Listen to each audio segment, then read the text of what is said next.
नमस्कार, प्रणाम, जय श्री कृष्ण।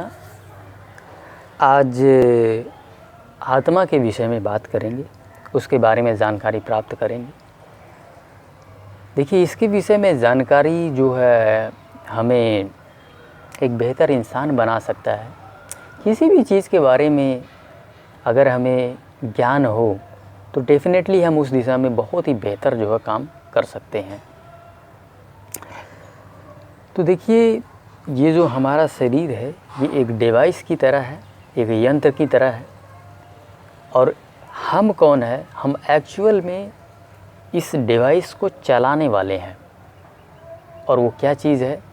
वो है हमारी आत्मा। दोस्तों, आत्मा जो है वो कभी भी मरती नहीं है, वो शाश्वत रहती है। सदियों से वो है, ठीक है। और वो कभी भी उसका जो है मृत्यु नहीं होता है। इस शरीर का मृत्यु होता है, इस यंत्र का मृत्यु हो जाएगा। ये जो डिवाइस है, ये जो यंत्र है जिसमें हम इसको बैठ के चला रहे हैं, ये ख़त्म हो जाएगा एक दिन। लेकिन ये जो आत्मा है ये कभी भी मरती नहीं है। ये क्या करेगी? जब ये शरीर हमारा, ये जो यंत्र जो है, ठीक है, इसकी जब अवधि पूरी हो जाएगी या फिर किसी कारणवश ये ख़त्म हो जाएगा, ठीक है, तो एक्चुअल में जो मैं हूँ, ठीक है, जो कि मैं एक आत्मा हूँ, मैं एक दूसरा शरीर धारण कर लूँगा। मतलब कि एक नवजात शिशु के रूप में दोबारा जन्म ले लूँगा। हो सकता है कि आपको आत्मा के विषय में बातें झूठ लगती हो, आपको इस बात पे विश्वास ना हो। ऐसा मेरे खुद के साथ भी था। आज से मान लीजिए 2-2.5 साल पहले तक मैं इस बात को नकारता था कि नहीं, ये आत्मा उतना कुछ नहीं होती, ये सब बकवास बातें हैं। लेकिन आज की तारीख में ऐसे बहुत से उदाहरण हैं जो इस बात को साबित करते हैं। ऐसे तथ्य हैं, ठीक है, मेरे जीते जी ऐसे तथ्य सामने आए हैं जिसके बेस पे मैं इस बात को स्वीकारने के लिए तैयार हूँ कि आत्मा होती है। एक केस मैं आपको बताना चाहूँगा। हरियाणा का एक बच्चा है, छोटा बच्चा, उसको अपने पूर्व जन्मों की एक एक बात याद है। छोटा बच्चा, छोटे बच्चों को कोई थोड़ी बता देगा, कुछ के समझा दे। एक एक बात याद है। वो जहाँ पहले उसका घर था, ठीक है, उसने वहाँ पे जाके हर एक को पहचाना, पूरे गांव वाले को पहचाना, छोटा बच्चा। और उसी ने बताया कि मेरा इस गांव में पहले जन्म हो चुका है, मैं ये नहीं, मैं ये हूँ। इसके अलावा एक और केस मैं आपको बताना चाहूँगा। ये महात्मा गांधी जी के समय की बात है। महात्मा गांधी जी थोड़ी झूठ बोलेंगे। उस समय की बात है। एक ऐसी लेडी जो है ने जन्म लिया, ठीक है, उसकी भी सेम कहानी, उसको भी सारी पुरानी बातें याद है। और उसको भी जब वहाँ ले जाया गया उस गाँव में, रास्ता उसने खुद बताया उस लेडी ने। और जब उसे वहाँ ले जाया गया तो सब कुछ उसने एक एक चीज़ वहाँ बता दिया। तो अगर ये कहा जाए कि आत्मा नहीं होती है, तो फिर ये सारा जो पुराना जो चीज़ें हैं वो कैसे कैरी फॉरवर्ड हो गया, अगले जन्म में कैसे चला गया, उसको वो सारी बातें कैसे याद हैं आज की तारीख में? वो कौन सी चीज़ है जो उठा के ले गई? कोई इस बात का जवाब दे सकता है क्या? इसलिए इस बात से ये तय होता है, ये बात सत्य है कि आत्मा जो है होती है और वो शरीर बदलती है। ये सारी बातें हैं जिसकी वजह से मैं इस बात पे विश्वास करने लगा हूँ। ये सारे तथ्य हैं। आज भी देखें, हमारे कोई किताबों में लिखी हुई बातें नहीं है। आज के हमारे युग में ये बातें घटित हुई हैं। ये जो एक हरियाणा का जो बच्चा है, ये तो हमारे ही युग की बात है। तो हम इस बात से नहीं नकार सकते कि आत्मा नहीं होती। तो चलिए, ये बात तो साबित हो गया कि आत्मा होती है। और ये बात भागवत गीता में भी लिखी हुई है, भगवान श्री कृष्ण ने भी बोला ही है, ठीक है। तो प्रैक्टिकली एक बात और एक बात रिटन में, दोनों मिला दो तो तथ्य सामने आ जाता है। तो इसलिए हमें मानना ही पड़ेगा कि आत्मा होती है। अब जब इस बात का ज्ञान हमें हो ही चुका है कि ये हमारा यंत्र है, ठीक है, ये शरीर हमारा यंत्र है, एक्चुअल में हम ये है नहीं। हम कौन है? हम आत्मा है। अब दोस्तों इस चीज़ के प्रति हमारी ज़्यादा आसक्ति नहीं होगी, मतलब हमारा लगाव, हमारा इतना मोह नहीं होगा इस चीज़ के प्रति। कर्मों से छुटकारा नहीं मिलेगा। इस यंत्र में यदि आपको रहना है तो इसे स्वस्थ रखना पड़ेगा, इससे छुटकारा नहीं है। मोह गायब हुआ है, ठीक है, जिम्मेदारियां ख़त्म नहीं हुई। ध्यान रखना इस बात का, इस बात का ज्ञान कि मैं एक आत्मा हूँ और इस शरीर में निवास कर रहा हूँ, इस बात का ज्ञान आपके जिम्मेदारियों को ख़त्म नहीं करेगा, आपके कर्मों को ख़त्म नहीं करेगा। इस शरीर को स्वस्थ रखने के लिए आपको जद्दोजहद तो पूरे जीवन भर करना ही पड़ेगा। लेकिन इस बात की जो जानकारी हमें इस बात का ज्ञान हो गया कि हम आत्मा है, इसका फ़ायदा क्या है? इसका फ़ायदा है, एक उदाहरण के माध्यम से मैं आपको देना चाहूँगा। एक छोटा बच्चा होता है, जब उसका खिलौना टूट जाता है तो बहुत वो रोता गाता है।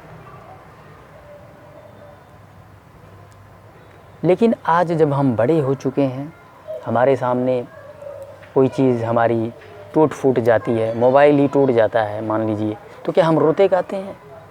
हमें पता है हम दूसरा मोबाइल ले लेंगे, यही ना करते हैं, संतुष्ट कर लेते हैं, चलो यार टूट गया दूसरा ले लेंगे। मोबाइल में जान प्राण थोड़ी बसी हुई। ठीक उसी प्रकार से तो ये क्या हुआ, एक बच्चे के पास ज्ञान नहीं है और दूसरा बड़े के पास इस बात का ज्ञान है कि मैं तो दूसरा ले लूँगा। खिलौना तो उस बच्चे को भी दूसरा आ जाएगा, लेकिन नहीं, वो रोएगा, रोए धोएगा एकदम। और बड़ा जो है उसको भी पता है मैं दूसरा ले लूँगा। तो ये सिर्फ और सिर्फ ज्ञान का फ़र्क है। इसी प्रकार से देखिए, आज की तारीख में हम शरीर को लेके, ठीक है, बहुत ज़्यादा इसके प्रति मोह माया नहीं रखेंगे। जब आपको इस बात की जानकारी हो चुकी है कि हम आत्मा है, हम ये शरीर नहीं है,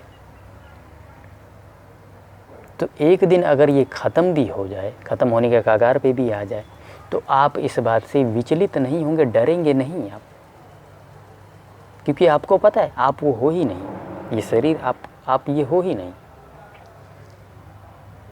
तो इसको छोड़ना भी बहुत आसान हो जाएगा। एक और उदाहरण मैं देना चाहता हूँ। देखिए, इस बात की जानकारी कि हम ये नहीं है एक्चुअल में हमारे लिए बहुत लाभप्रद है, बहुत लाभप्रद है दोस्तों। एक उदाहरण देना चाहूँगा, पंचकुला का एक केस है, यहीं चंडीगढ़ के बगल में जो पंचकुला है वहाँ का केस है। एक व्यक्ति था, उसकी उम्र थी 35-40 साल, उसकी गाड़ी थी, नई गाड़ी निकाल के लाया था, और एक बुज़ुर्ग अंकल थे, उनको बेचारे को दिखाई थोड़ा कम दे देता, और उसको लग गया खरोच उसकी गाड़ी में, थोड़ा सा लेके जा रहे थे अपनी कार, वो कहीं से खरोच लग गया। अब वो इंसान उनसे इतनी बुरी तरह से ट्रीट कर रहा है, बुज़ुर्ग इंसान को इतनी भद्दी गालियाँ दे रहा है, और उसके हाथ में एक डंडा था, और उस डंडे से मारने की धमकी भी दे रहा था, एक दो डंडा जड़ भी दिया था उसे। अब ये क्या है, एक छोटे से बच्चे और उस 35-40 साल का जो युवक है, उसमें कोई फ़र्क नहीं है। उसकी जान उसी में बस रही है, उसके कार में ही बस रही है, बस सब कुछ वही है उसका, और जबकि सिर्फ खरोच लगा है, सिर्फ खरोच। तो ये क्या है, अज्ञानता। उसकी जान किस में बस रही है, उसमें बस रही है, उसी गाड़ी में। तो ये है दोस्तों, अज्ञानता की कमी है, ठीक है। छोटे बच्चे और उस 35-40 साल के युवक में कोई फ़र्क नहीं, हट्टा कट्टा था बिल्कुल। और वो बेचारे जो बुज़ुर्ग थे, उनको आँख से अच्छे से दिखाई भी नहीं दे रहा था, वो हाथ जोड़ जोड़ के रिक्वेस्ट कर रहे थे कि मुझे बेटे दिखाई नहीं देता है अच्छे से, और एक खरोच ही तो लगा है।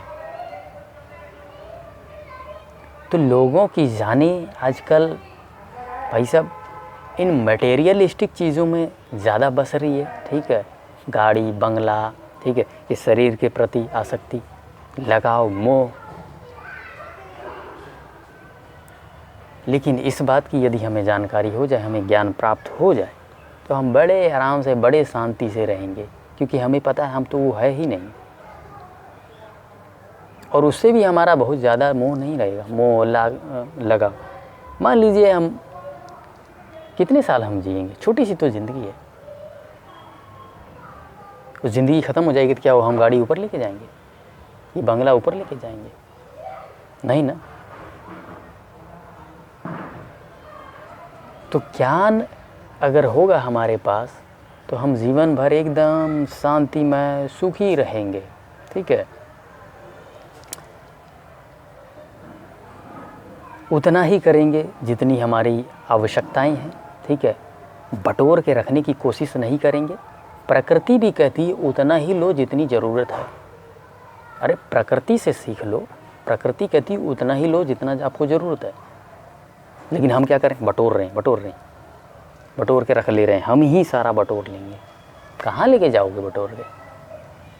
हो तो तुम आत्मा ही, शरीर भी तुम्हारा यहीं रह जाएगा और तुम्हारा बटोरी हुई चीज़ें भी यहीं रह जाएगी।